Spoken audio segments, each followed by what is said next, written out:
Thank you for joining us here at NASA's Kennedy Space Center for the post-landing news conference for Space Shuttle Discovery's STS-119 mission.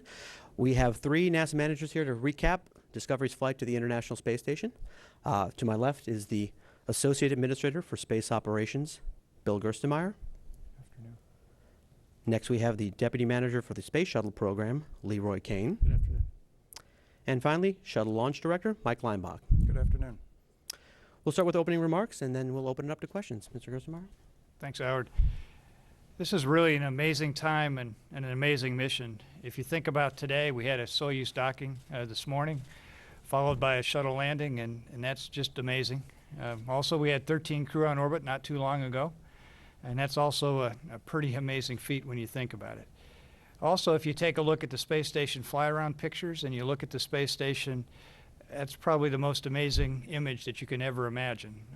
If you think about the accomplishment, the technical hardware from around the world is all operating together. There's a Japanese laboratory, a U.S. laboratory, a Russian laboratory, and a European laboratory, all functioning, operating, working together. Each country used their own design standards to build the hardware. We integrated it essentially on orbit in some cases, and it all was working together and functioning just super. So it's just amazing. And I think that really, if you look at that station, really not one country could accomplish what's going on with Space Station. It really took all the countries to work together and to pull this off. And if you think about it in terms of even the political side, we worked across multiple administrations in the U.S., multiple presidents throughout the European countries, multiple presidents in Russia, but through all that hardware came together. So when you look at the space station, it looks like the pins we carry on our lapels. It's a pretty amazing feat. I also can't say enough about the people that work on the shuttle and station programs. They're extremely unselfish in what they do. The shuttle team and the ground ops folks down here work so tirelessly to make all this happen. It's phenomenal. I didn't think we'd get this flight off in front of the Soyuz launch, but the teams down here just pulled together and worked and got all the problems worked for us, the flow control valve, the GUP hydrogen power problems, all those things got done. The teams in Houston put together a very good mission with all the EVAs. I'm extremely happy with the amount of EVA work that got done and the station and the way the shape that the space station is left in. And I think as we look forward a little bit to the future, we got to start thinking now about how we're going to really utilize Space Station. Space Station can really provide a basic research environment that's really unique. And we see that with the salmonella vaccine that we're working on that potentially can help folks here on the ground. We see some things also in bone loss that are potential. We flew some different bacteria on this flight, actually 4 different strains of bacteria. We're going to try to use those things to, again, help us control disease here on the ground. So Space Station is really a unique research environment, that unique aspect of space. We can really use Space Station for that. Also, if you look at our international relationships, Space Station is huge in doing that. And then Space Station is also really inspiring students in the next generation. This flight, when President Obama called to the space station with all the students around, the questions from the students were really amazing. I was in Russia a couple days ago, and the Russian kids designed the crew patch that the Expedition 19 crew is wearing. And Anna, the little girl that one of the designers of the patch, talked to the crew across the glass. And her questions were amazing to the crew. They were the most insightful, interesting questions I've heard. So here's a young Russian girl from Moscow, maybe 12 years old, asking really good questions. And then I think about here when the My Weekly Reader editor came here and attended a launch, and she asked a question. She sat out in the very audience where you sit. And she asked the Japanese administrator what research the Japanese were going to do on Space Station. And I think of all the questions that were asked by the reporters that day, I think her questions were probably the most insightful.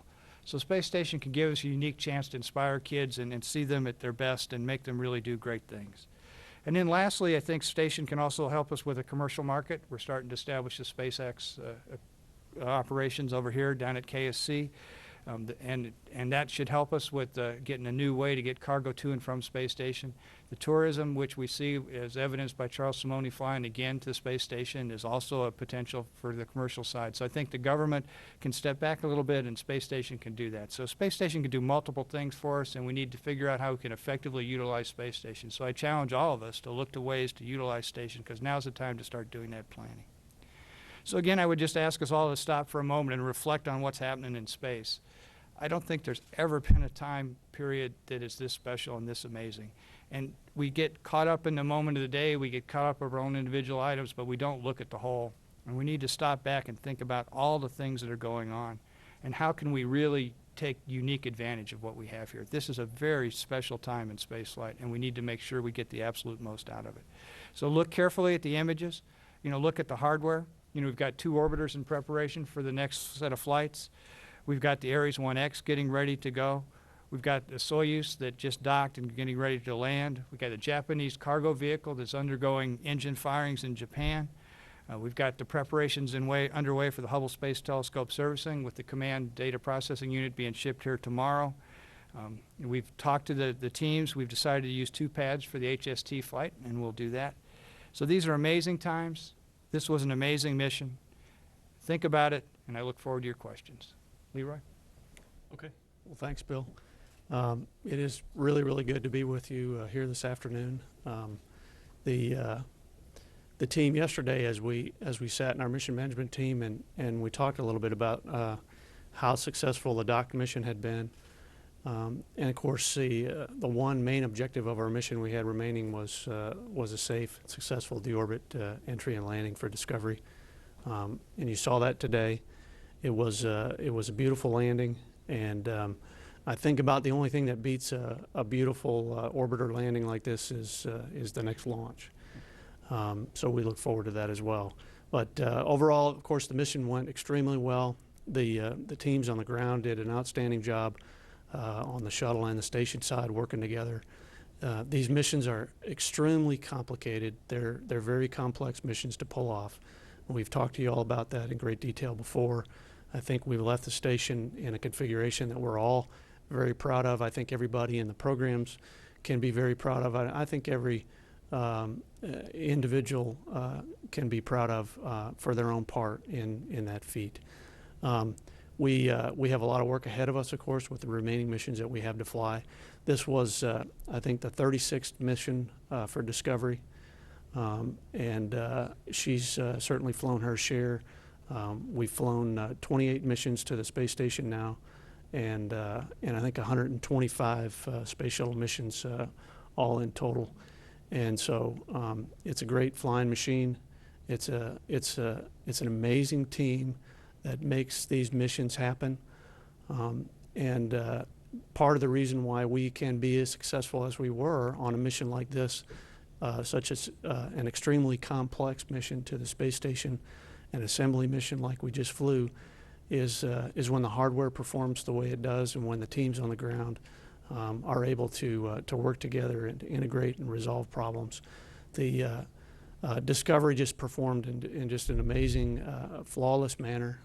That's a great tribute to the teams here on the ground in the launch vehicle processing, Mike's teams, who put these vehicles together with great care.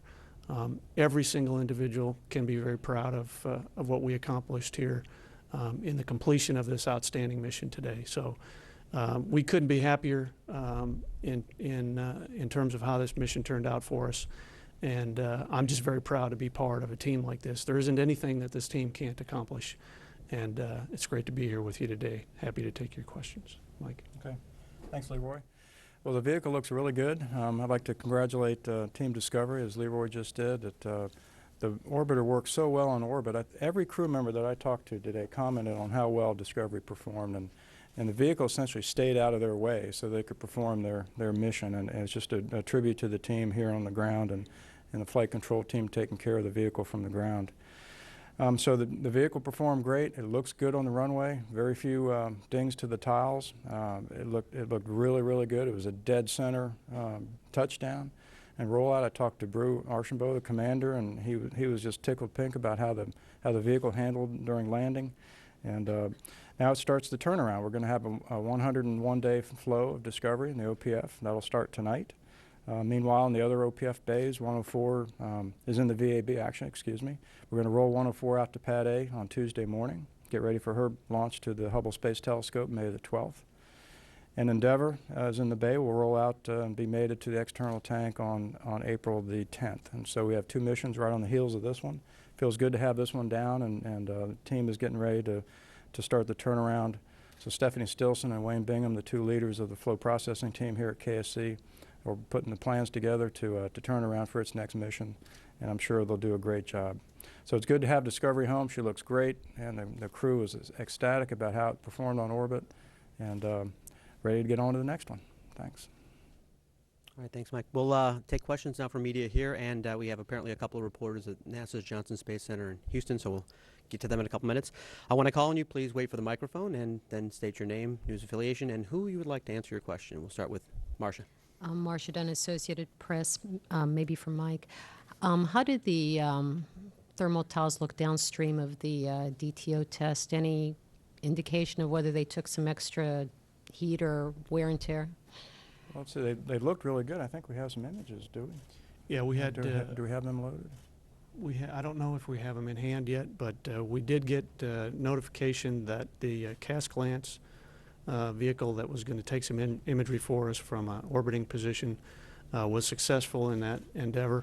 And so we look forward to getting that data. That will be a very important part of the overall test data that we get. Our aerothermal folks on the design team back in Houston will be very interested in getting that data. So all indications are that we were able to capture some good data. And of course the vehicle data, we have some thermocouples downstream of the boundary layer transition tab. And so we look forward to getting that data back.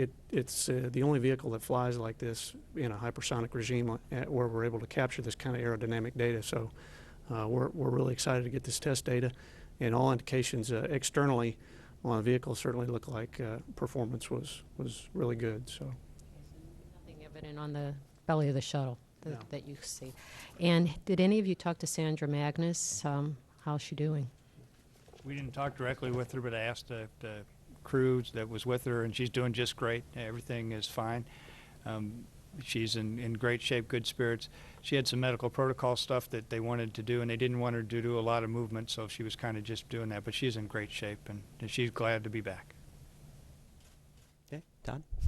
Todd Halverson of Florida Today. I guess for Gerst, you mentioned that you made a decision to go to dual pad operations for the STS-125 and 400 LON mission.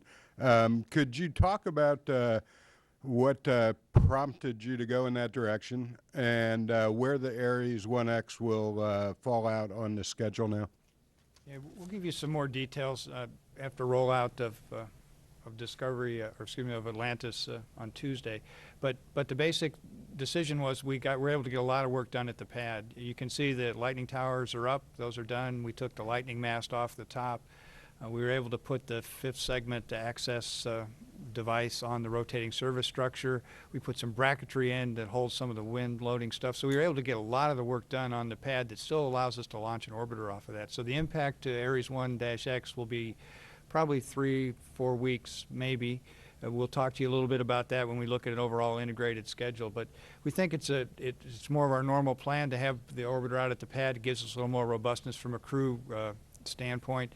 And with Ares sitting kind of at the end of Ares 1X sitting at the end of July, this isn't too big of an impact to them because we were basically able to get all the work done out on Pad B. So when you look at it from an overall agency standpoint, it seems like the right decision to keep things moving forward in the right path to do that. And we'll give you some more details on the specifics and the exact dates that occurred and the exact mods on Tuesday. And for Mike Leinbach, could you say again when Endeavour will actually go out to Pad B? Yeah, the mate to the external tank is the 10th of April, and then out to Pad B on the 17th. Okay, from the back, Maggie. Hi, Rory O'Neill with Westwood One Radio.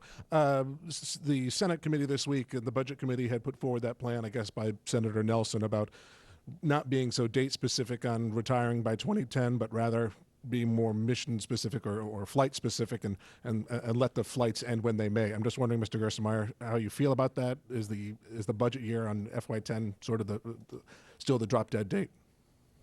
We'll kind of see what we get in the budget as it goes through the budget cycle. You know, this is kind of the first step in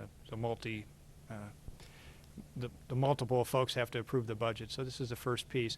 Again, the way we've talked about it is we take each flight one at a time and we'll just work through them in the right manner and see how things come out. So even though the schedule seems overall important, a lot of people make a big deal out of it. I mean, we're effectively treating it kind of the same way. We're going to do each mission, make sure that mission is really ready to go fly, and move on to the next mission at the right time. So we see how all that sorts out, but we're a long way from getting a clear reading on what all that means. But it's a first step that we see.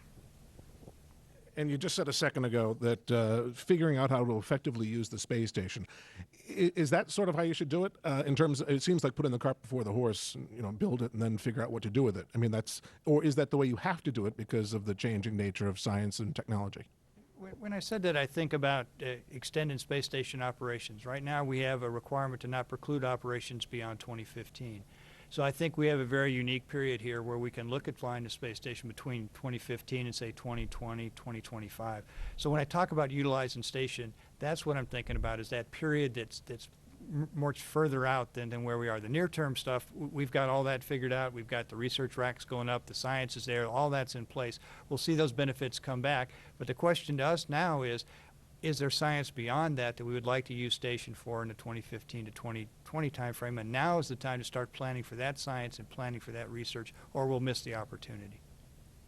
Okay, take another question here, and then we'll go to the Johnson Space Center.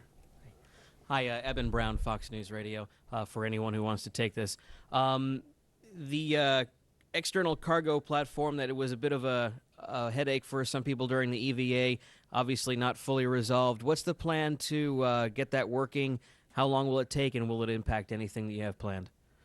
Yeah, it's not a big deal to us right now. It's a couple flights away. I think the first time we need it is ULF-3, which I think is next year, the first flight next year in February. So we got some time to go resolve it. The way this device works is it locks into kind of a temporary position, and then it should come unlocked from that position. It appears that it's stuck in that position. So we'll see if we can understand what's going on. They're kind of temperamental sometimes. We may try some thermal conditioning next time. I'm sure the teams will resolve it. We'll be able to figure out what's going on and get it fixed. And we got plenty of time to get it down before we attach the external carrier to the outside. So it's not a big deal. If you look at the way we plan, we plan things well in advance of when they actually need to occur. And so then that gives us a chance, if it doesn't work right, we've got a couple shuttle flights to go fix it and get it worked. And we'll work it during the right time. We'll figure out if we want to add it to a shuttle EVA that's coming up, or we may add it to a stage EVA. Well, the teams will figure out the right time to put it in, but it'll be easily accommodated. Okay, now we'll go to NASA's Johnson Space Center in Houston for questions there. Gina Sinceri, ABC News, from Mike Leinbach. Mike, the decision was made after Columbia to treat the space shuttle fleet as experimental, not operational. How really has that had a practical difference for you processing these shuttles? Well, Gina, I don't think it's affected the way we process the shuttles at all. We have turnaround requirements that we have to meet. We test each system after each flight, make sure it's ready to go for its next flight. And so attaching a word, experimental versus operational, to me that doesn't make any difference. We have our requirements to meet, and when they're all met, we'll go fly again. So I don't put a lot of stock in a word like that. It's really, these vehicles have to be ready to fly, and when they are, we go fly, and that's the approach we always take. Robert Perlman with Space.com and Space News for Bill Gerstenmaier or Leroy Kane. Yesterday we heard John Phillips talk from space about the importance of the alpha magnetic spectrometer and its flight to the ISS, and how the power that this crew delivered would be important to its flight. Can you give an update on its status as being manifested and STS-134 in general?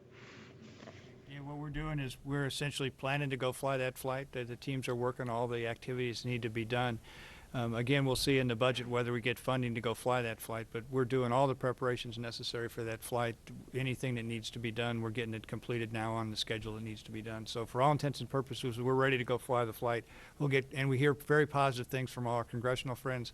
We'll make sure that once we get the actual budget approved this summer, then we'll be ready to go in 2010 with the flight and go ahead and prepare. So we're fully getting ready to go execute that flight.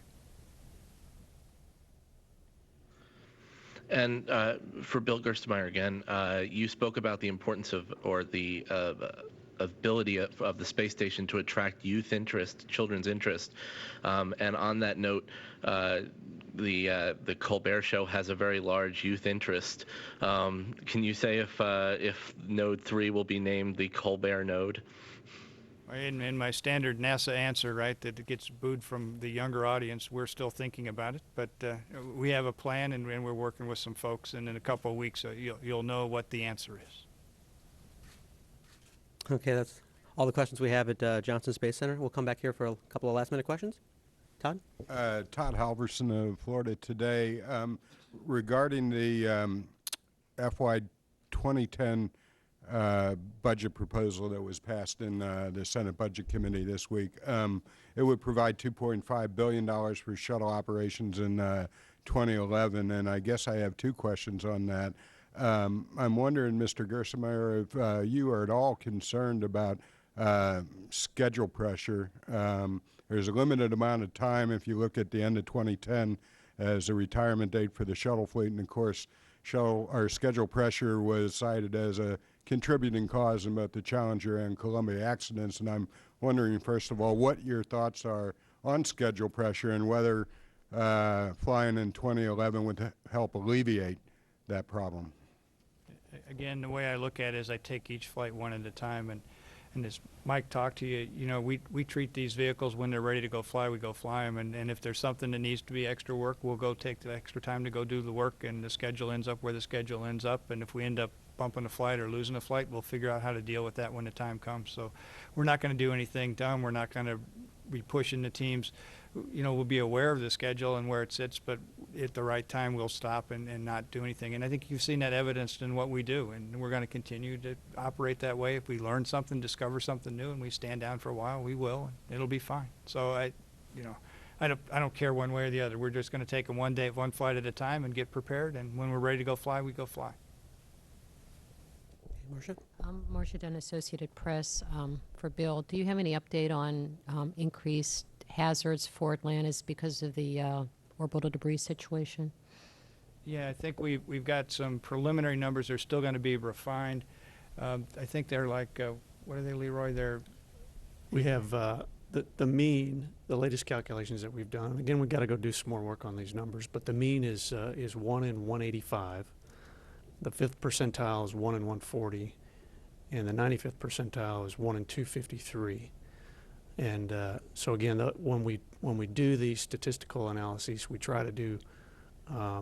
We're interested in where the mean is, but we're also interested in where the 5th and the 95th percentile are as well. So those are the best numbers we have today. We have some more work to go do on the statistical analysis, and we have some more discussions to have in terms of the mitigations that we already plan to put in place and some other things that we might could consider. So those are the numbers for today.